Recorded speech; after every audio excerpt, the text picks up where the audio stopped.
We're now joined by legal expert Mpumelelo Zikalala. A very good evening to you. Thank you so much for your time. I mean, this is a case which has raised constitutional questions about the scope of presidential powers. What do you make of the legal arguments presented by the MK party?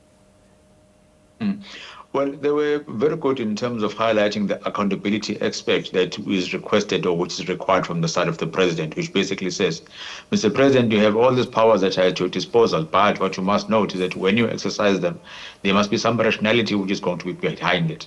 Now, tell us, what is the rationality behind having two ministers within the same portfolio, one simply staying at home and one other one who is going to work on a continuous basis? Yes, there may be instances in which you will found technical basis for appointing a person who is not within your cabinet, but at the end of the day, you have two salaries that are going to be drawn.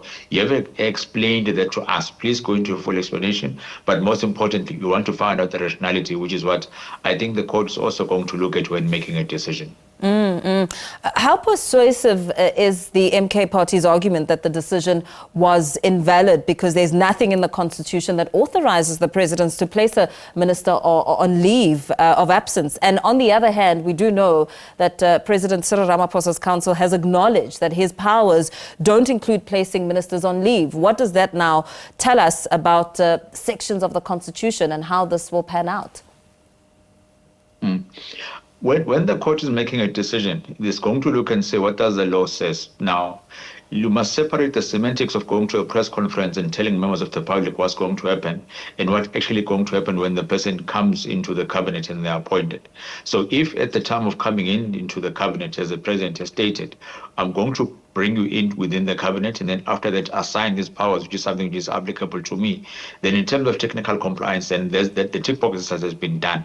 So there has been compliance on that aspect. Where it matters the most is the rationality of the whole thing to say, what is it that we should rely on, Mr. President, when you are listening to you? So when you're stating press conferences, should you just brush it off because it may change at a later stage? Or should we engage in an instance where we are going to say, we are going to let you on every single word in which you are stating, and that's what you are going to follow? But regardless of any of the two avenues that we follow, at the end of the day, having two ministers in one position does not make sense.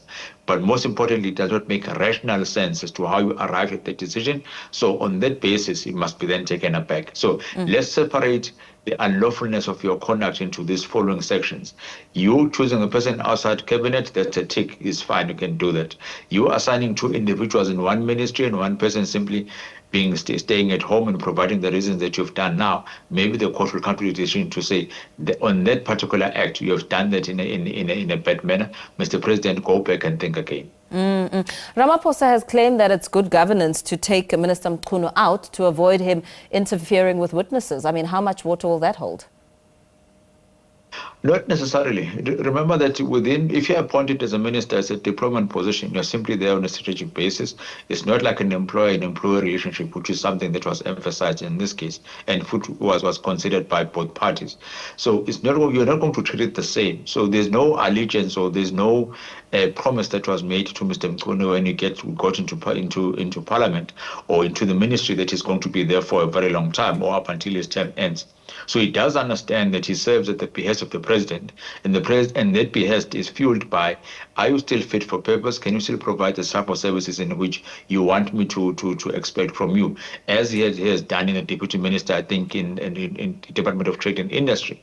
So it is on those bases in which you must then be able to defend the decision that you have taken and say, this is the rationality part of it. This is what I think about it, and this is where we are going to gain. But most importantly, it's in the best of South Africans that I engage it in this sense. So we cannot think it as if we are going to protect the interest of the minister also. Let's look at also the minister of the president itself, interest of the ministry itself, but most importantly, the interest of South Africans, which is the most important out of the three. Yeah.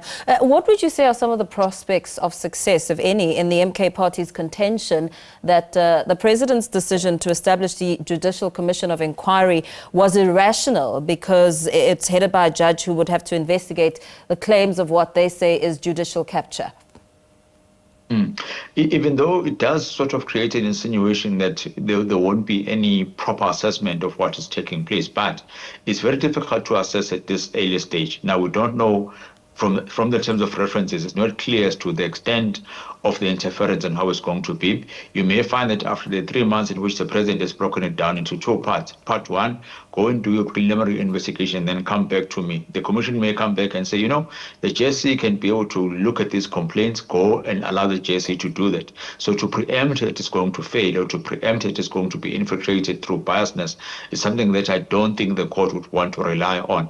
But the court may pronounce and say, well, we don't want to enter into the realm of what the terms of references should be, and it is a live matter because it's not directly in front of us.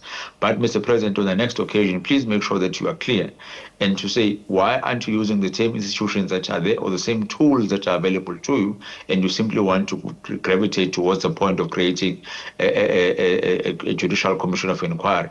That's the maybe certain things that we may hear in what we would call an obiter in a judgment. Do you think that, is it not for the electorate and not the courts to hold President Cyril Ramaphosa accountable for the decisions around Mchunu at this point? It is for the electorate, but let's remember that the electorate has elected members of the parliament to do that. Mm-hmm. So if you then fail in parliament during the question sessions to do so, and you need something which is a bit stronger and to stop the unlawful conduct that you allege, then you go to court and say, court, please come to our aid. There's someone who's not interpreting the Constitution very well. Can you please assist us? Secondly, if you're not going to be able to get those reasons in which you are looking from the side of the presidency or anyone who's in power for that matter, then the courts are the only place in which you can run to in order for you to obtain the reasons of why certain decisions have been made, so that you can be able to assess carefully. Are those decisions made for the interests of South Africans, or are they made for the interests of other individuals? Yeah. Very well. Thank you so much for speaking to us this evening and giving us some insight. There is legal expert Mpumelelo Zikalala.